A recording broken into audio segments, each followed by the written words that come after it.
is David. David's sort of the front guy, the pitch guy. Okay, what we're going to do here right now is something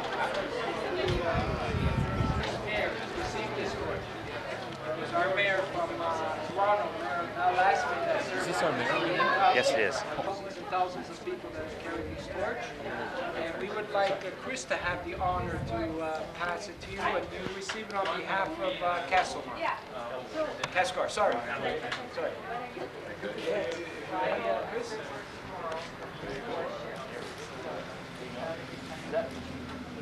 Did you get him? Did you get George? Shot? Shot? Yeah. Okay, good. Okay, we got it. Photo op, right? Okay. How are you doing? No, he is. He was not. He is. There he is now. I lost 50 pounds. Well, I couldn't lose something. Yeah. There's good 10 back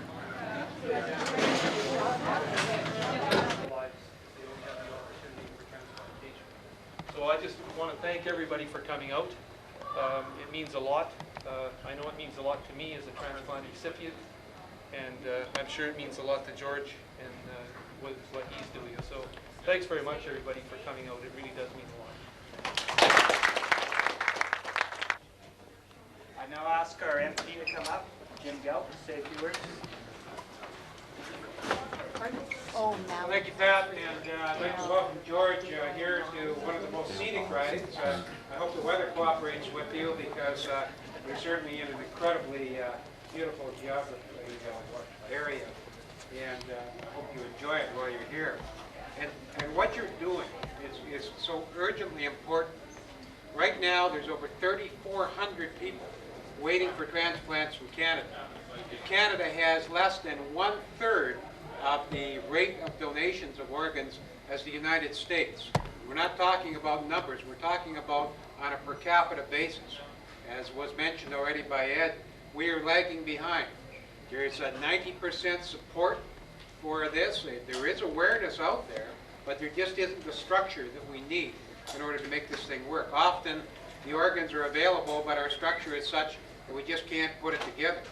So the kind of awareness, George, that you're raising with your walk is going to be a big help in getting people maybe to get into gear and do the things that need to be done. One of my colleagues, Dr. Keith Martin, is one of our point people to raise this issue in Parliament and also with the new council. And we're very hopeful. The will is there. The government, the federal government, has recently put $20 million towards getting this program going properly. But there's a whole lot of people out there whose lives literally depend on this. And for those of you here who have not made this decision yet, I would tell you no one wants to depart this earth any sooner than absolutely have to. But the biggest thing that most people look forward to in their life is the legacy of what their life meant. And what better legacy can you have than the very final thing you do to give a life to someone who remains behind? So please think about that. You need to sign a card. It's a very simple thing, and chances are that very action may someday save a life. So thank you again, George, for what you're doing, and with the help of people like yourselves and others, maybe we can move from the bottom of the list to the top. Thank you. And then I'll turn it over to you, George.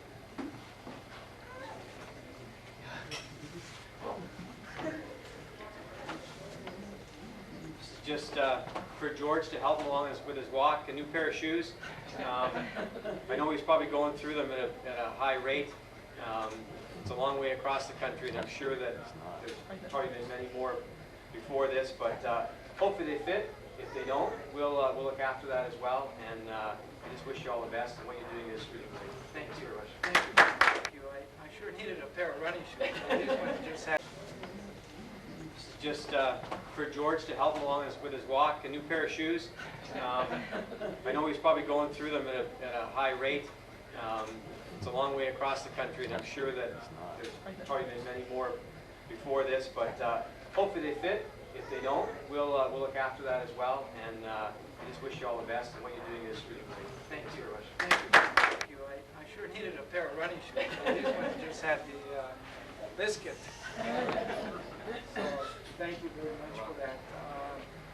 Also, also want to thank the mayor and the MP and the LMA for saying some wonderful words about organ donations and some kind of introductions of myself.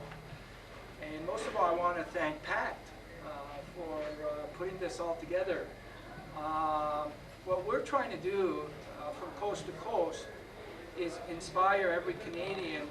You know, Pat, you certainly did that when we first talked, and you know, putting all this together and arranging for us to have the booth and everything. Like, this is over and beyond what we expected, and we're so happy for that. Today is actually day 310, or 12, I'm sorry, I'm not going to shortchange myself, of a 600-day walk.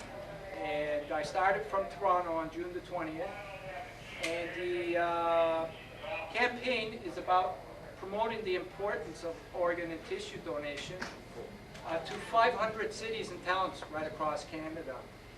And our mission is to inspire the public, all Canadians, and also politicians. We want to inspire all three levels of government. And we also want to inspire the media so we can get more publicity, more positive stories. There's a lot of success stories around. There's a lot of sad stories. And as a result of that, our country can have a good chance at increasing our dismal rate right now. It was interesting that I'm getting pretty well a consensus from each community on our feelings towards this situation. Canadians don't want to have this low rate. We want to have a higher rate. We want to see more organs available. And we have to adjust some of the things in our system right now. And the one that has been overwhelmingly shared by Canadians, and I've talked to over 100,000 Canadians so far. I like talking, and every chance I get, I talk to people about it and ask their feelings. And here's the issue. The process that we have right now is we're encouraging people to think about becoming an organ donor because of the tremendous benefits it could have to not only one individual, it could save the lives up to 10 people. And then all the joy that brings to their family and their friends. So one decision is positively affecting over 1,000 people, right? That's pretty awesome. People to just think about that for a minute and think that you could decide to make that much of a difference is just incredible. Then we're asking people to share this decision with their family, because it's the family that makes the final decision. And now usually an organ is available after a tragedy. So here's where sort of we're getting a lot of agreement from Canadians right across this great country that they're feeling that it shouldn't be this way. We are totally reliant on that family during a time of shock and during probably a time of grief, and probably the worst time to approach them to make such an important decision. And usually they're not in the right state of mind. And even after discussing it a week before and supporting the decision, how can you possibly get prepared in a state of shock? You know, so many times we're having families that are saying no when they're asked, and we're having a lot of times when hospital officials aren't approaching the families because they're seeing them in a state of shock, and it's a very difficult time. So, what to do about this? Well, I've asked Canadians, how do they feel about putting your decision, making it legal binding, so that we wouldn't have to disturb the family at that very important time, and to be as less dependent on approaching the family, and have the decision stored in a data bank, in a registry, where hospital officials would be trained to have it pop up, and then the procedure can start. And let me tell you, the family that lost their loved ones will benefit from that, because it helps so much with the grieving, knowing that possibly up to 10 lives were saved because of that decision. So what I'm saying right now is on behalf of many Canadians that I've talked to, and one in particular. When I was passing through Owen Sound, I had after I finished talking, I had a mother throw herself in my arms because she was so emotional. And she told me the story about losing her daughter 3 months ago, and 1 month before that, discussing their support for if she passed away about donating her organs. And she told me when she lost her daughter in a tragic car accident, she couldn't say yes at that moment. And she was living in so much regret afterwards. And she's still living with a lot of regret today. And she wished that she wasn't asked at that moment, because she would have said yes before and she would have said yes afterwards. So this is definitely one area that you know, we need to address. And I think the answer is, if we really let Canadians vote on this, Canadians should have a vote on this. I mean, it's their decision. You know, this shouldn't be done by a few group of people. We should see how Canadians feel about that and put a referendum together. And we would start taking the proper steps in addressing this problem. This shortage is not a reflection on Canadians. Canadians wholeheartedly want to donate their organs. We need to do something about the system. So that's one of the steps that we can take. You know, I am doing this walk as sort of a gimmick, so that I can get everybody's attention, so that I think our country is in for a good change, you know. And those, it's actually closer to 4,000 now, Jim. It's actually closer to 4,000. There's 4,000, close to 4,000 people on the waiting list right now, and that list keeps rising and rising. So, you know, it's always been known that Canadians rise to the occasion, and that we will again, you know. And I think that we got our 3 levels of government in the right direction, and we need to grow from that, you know. And from that, we can have future generations that won't be desperately waiting for organs, but optimistically anticipating them. And with that, I want to bring my road manager, David Wrightsmith, up here. He actually joined me a month ago, and he's my BC coordinator. He's helping to organize all the activities in BC. And he's also a liver transplant recipient himself. So I can take over on the camera there, David, if you wanted to come up here. Oh, my I'm shoes. not going to be listening to you complaining about I don't complain. I don't complain. I can take over on the camera there, David, if you wanted to come up here. Oh, my I'm not shoes. going to be listening to you complaining about I don't complain. I don't complain.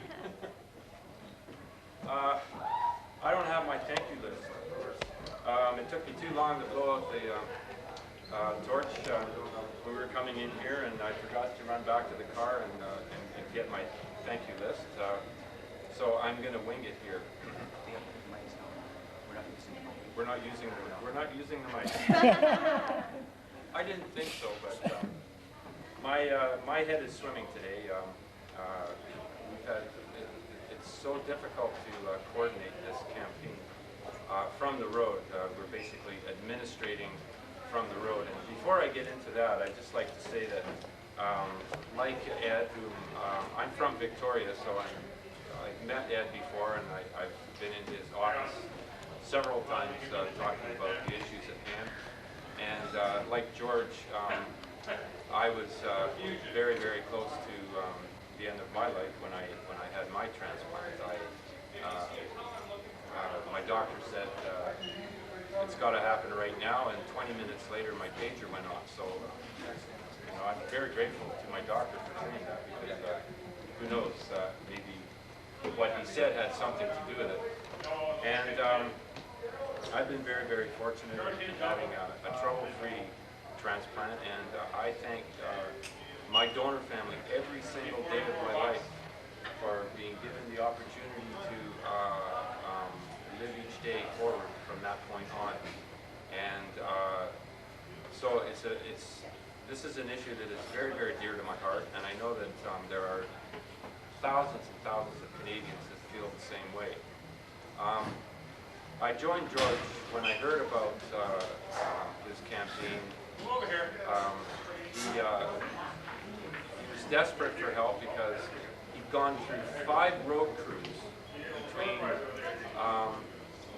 Toronto and Calgary, Alberta. One of his road crews was a couple of soldiers who had been to Bosnia, and they couldn't keep up with George. They couldn't keep up with George. And they said, oh yeah, we've been to Bosnia, we can put up with anything. And they couldn't keep up with it. And so when I heard that, I felt that I'm a very determined individual, and I think that it's got me this far. And so I was determined to join George and help coordinate his events through British Columbia. I know a lot of people in a lot of different communities due to my community work in Victoria, and I thought that I could be of benefit to him, especially when he arrived in Victoria, which, by the way, will be his birthday. So we're planning a big party on that day. But this, perhaps the hardest part of this campaign is financial. And we have no corporate sponsorship. We have never been offered any help from any corporate sponsorship to maintain this campaign. And so we're basically living out of one vehicle. We're administrating and coordinating all events in all of the communities, and to date, we've got something like 58 in British Columbia alone, and then we're only halfway there. We've got Newfoundland to start off with, and Newfoundland and Prince Edward Island and New Brunswick and Nova Scotia and Quebec, and have I left anything out? Ontario. Ontario. And there are several things that we're trying to do, and one of those is to obtain another vehicle. And we need a recreation vehicle, especially this time of year. There's a lot of great camping in British Columbia, and it would be a really great opportunity to see the... I'm getting a lot of static from this side, so I keep running off topic here, and I'm sorry for that. Okay. We need long-distance cell phone coverage. We spend $3,500 a month on cell phone, and no telephone company has come forward, and due to the benefit of our exposure, has offered to help us. We need a laptop. We have a website which is being coordinated from Victoria, but we've got to get the information on a daily basis to Victoria so that it can be put on the website. So consequently, our website is out of date almost constantly every day. And we need to keep our website up to date so that you people, if you want any information about our campaign, where was that campaign? We need to work on that, and so we need to do that every day. It's an immeasurable tool for the gathering of information from the 500 communities that we can travel through. And we need a public relations team to handle the enormous amount of details required for each community event. There's over 1,000 events planned for the whole campaign, and we have a proven mark in helping to change the situation. But we need help in doing that. And so you can visit us over the weekend at our booth, and I believe our booth is going to be situated right here in front. At least that's what Pat told me earlier. And we look forward to seeing all of you people and all of the other people that are going to be visiting here this weekend, and we can talk to you about, we can answer your questions about what it takes to be an organ donor. And just to reiterate what George and Ed and Jim we're talking about, Canada has, I believe it's a 14% organ donation to transplantation ratio. Spain has a 31%, and it has the best in the Western world. So what are we doing wrong, and what is Spain doing right? And I think that maybe we can look at their model and learn from that, and also maybe even improve on that, because even that is a very small ratio. So you can visit our website, and it's very simple. It's www.stepbystep.ca. And thank you very, very much, citizens of Castlegar. It's the first time I've ever been here, and man, I tell you, I love the Kootenays. I've never really been through the Kootenays before. It is absolutely an incredible part of British Columbia, and I, for one, am going to come back here and visit this when I'm able to do that. Now, I'd like to thank again Pat for helping to coordinate this event. It was it's incredible for us to be a part of this weekend, even though I'm flying off to Victoria tomorrow morning for a few days. And Ed, it's a delight to see you again, and I'm glad to see that you're on the mend and that you're feeling better, and that the transplant is working. And Jim, although I haven't met you yet, I hope to do that very shortly. And thank you very much for coming out here tonight. And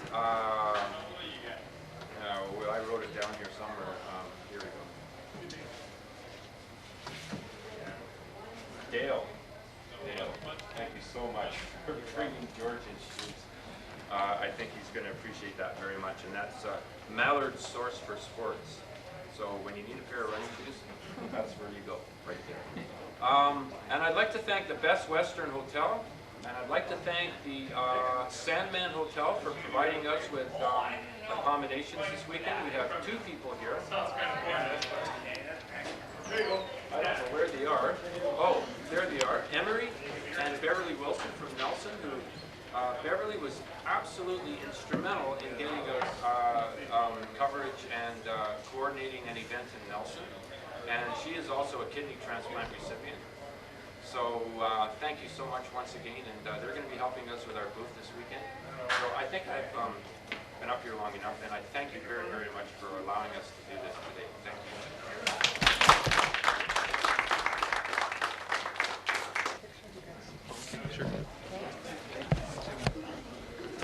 I'll do some checking. I think we're